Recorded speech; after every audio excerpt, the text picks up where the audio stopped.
Jurus Tungal is an internationally recognized Pencak Silat form that consists of 100 moves divided into 14 sets or jurus and 3 sections. There's an empty hand section, one with golok or a machete, and one with a rattan staff or a toya. All 100 movements must be completed in exactly 3 minutes. Athletes are judged on the quality of movements and correctness of the moves.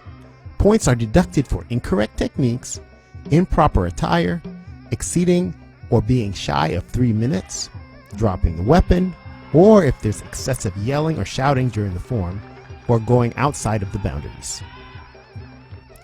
As you know, Silat, or more formally, Pencak Silat, is a martial arts native to Southeast Asia, namely countries of Indonesia, Malaysia, Singapore, and Brunei. Silat began as early as the 5th century as a series of regulated and effective movements to be taught to families for self-defense. In some areas it was called Pencak, and other areas it was called Silat. Later, these self-defense movements were standardized into systems that could be taught to many people outside of the family. These systems were further formalized because they needed security at palaces for the kings and royalty.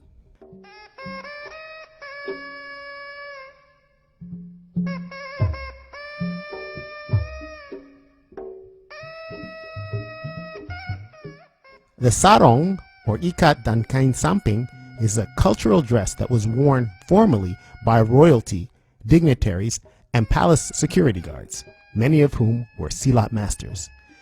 The sarong was also worn by Malay warriors and freedom fighters.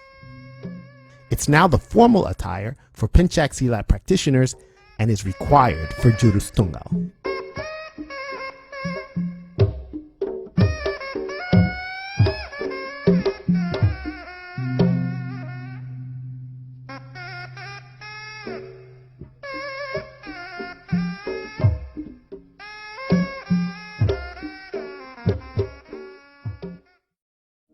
In 1796, the Dutch government gained control over Indonesia and made training and studying Pencak Silat illegal. Training was done in secret and at night, which developed the need for black uniforms.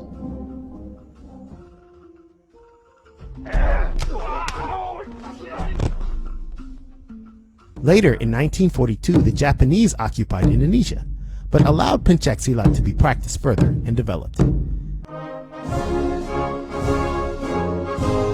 On August 17, 1945, Indonesia proclaimed independence and began growing its own identity, which also meant uniting and formalizing hundreds of Pencak Silat systems that were present across the region.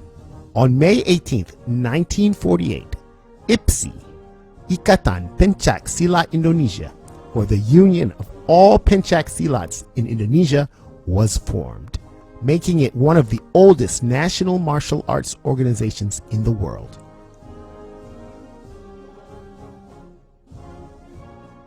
Later, in 1980, Persilat was formed, which is the International Pencak Silat Federation, which included Malaysia, Singapore, and Brunei.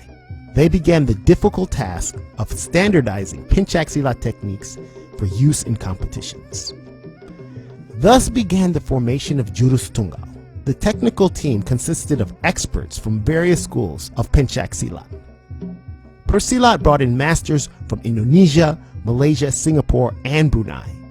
The team studied hundreds of rules and movements from various Pencak Silat styles and tried to put them all together without losing the distinctive color and technique of each style.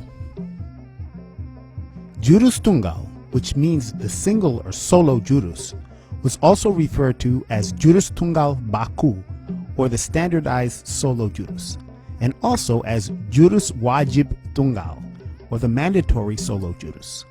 It took over 3 years to finalize and complete Jurus Tungal. One of the most influential members of the team was Pak Rifai Sahib. Born in Jakarta, Pak Rifai studied Cimande Silat, in addition to a number of Betawi styles, mastering them all. An excellent performer, Pak Rifai worked extensively to promote and develop the artistic aspect of Silat across the world, including in Switzerland, Germany, Australia, and Yemen.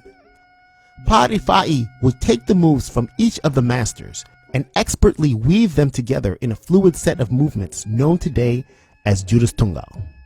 He also included his own unique perspective as a Cimande expert into Jurus Tungal.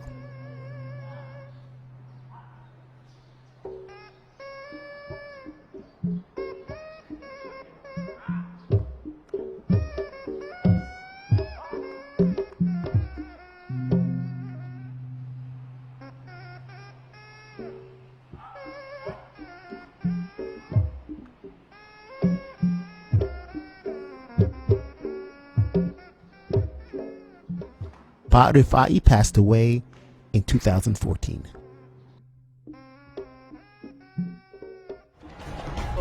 Many school of Silat here collective from the master collect and create the Tungal. The first competition that had a Jurus Tungal category was at the Indonesian sports event PON in Surabaya in the year 2000. In 2001, Jurus Tungal was competed for the first time internationally at the Southeast Asian Games in Malaysia. In 2010, the first American competed in Jurus Tungal at the World Pencak Silat Championships in Jakarta, Indonesia.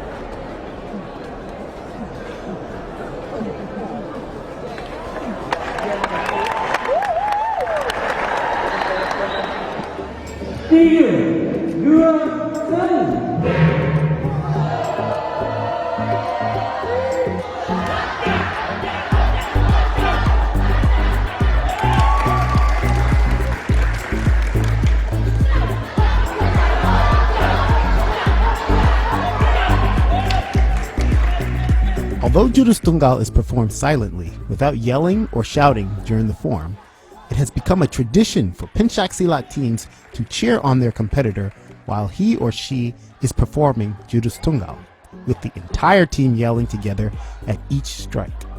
This brings excitement to the competition as well as making Jurus Tungal even more interesting to watch.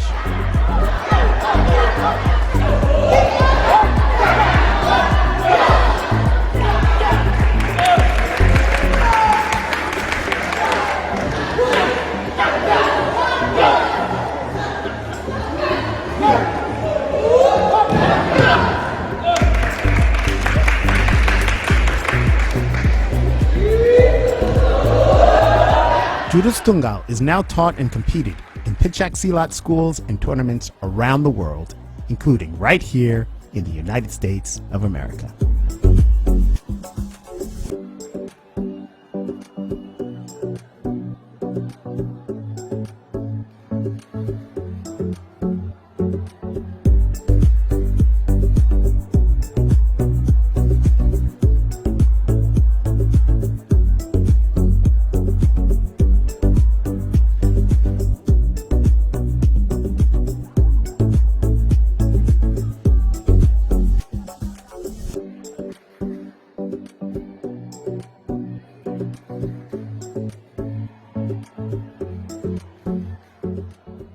By learning and mastering Jurus Tungal, you are preserving the heritage of all Pencak Silat schools and masters that contributed to making Jurus Tungal.